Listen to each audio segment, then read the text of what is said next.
Oggi parliamo di overblow, overdraw e overbending. In pratica è quella tecnica avanzata che permette di ottenere le note mancanti con la tecnica tradizionale del bending sull'armonica diatonica. Permette di ottenere lo strumento cromatico, cioè di far diventare la diatonica totalmente cromatica. In un'armonica in Do possiamo ottenere le note mancanti attraverso queste tecniche, sono l'overblow e l'overdraw.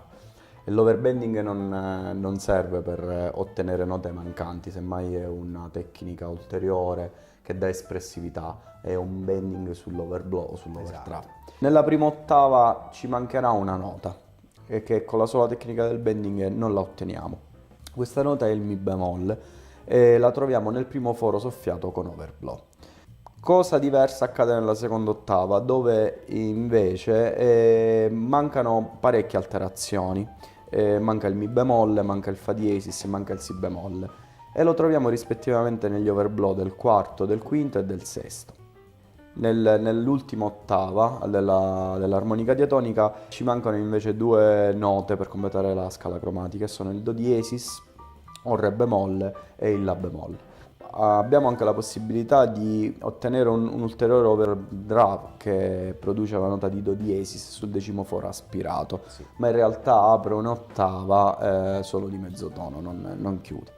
Il consiglio utile è quello intanto di memorizzare sempre la tastiera dell'armonica e sapere esattamente dove sono posizionati questi overblow. Non è facile poter ottenere un buon overblow, forse non è nemmeno possibile ottenere un overblow se prima non si è perfezionati, almeno su quello che riguarda il bending e la pulizia delle note. In pratica il processo è un po' simile a quello del bending, cioè nel senso che si ha una variazione della vibrazione del lancia, quindi una modifica della vibrazione del lancia, come si ottiene sostanzialmente nel bending. Prendiamo ad esempio l'overblow sul quarto foro, che è un Mi bemolle, quindi questo è un quarto soffiato normale, che è un Do, questo è l'overdraw.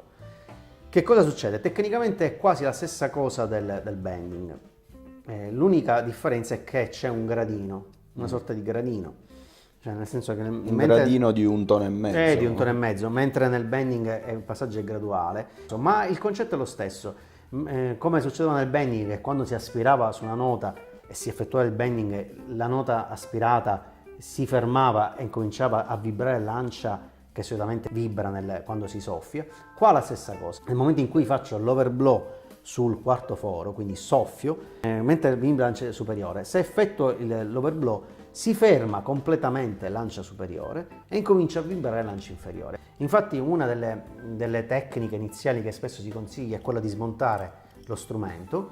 Per provare la tecnica dell'overblow potrebbe essere utile quello di tappare, per non far suonare la lancia superiore, in maniera tale che l'innesco della vibrazione della lancia inferiore, che è quella che produce l'overblow sul quarto foro per esempio, sia molto più agevole. Nel quarto foro soffiato per esempio, in questa maniera si blocca lancia, non suona più,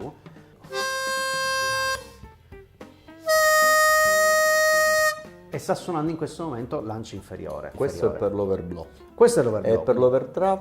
La stessa cosa. Si chiude sempre lancia superiore? No, quella inferiore. Ok. Quindi in questo caso sempre sul settimo foro aspirato, quindi questo è il settimo foro, se io lo tappo non suona più.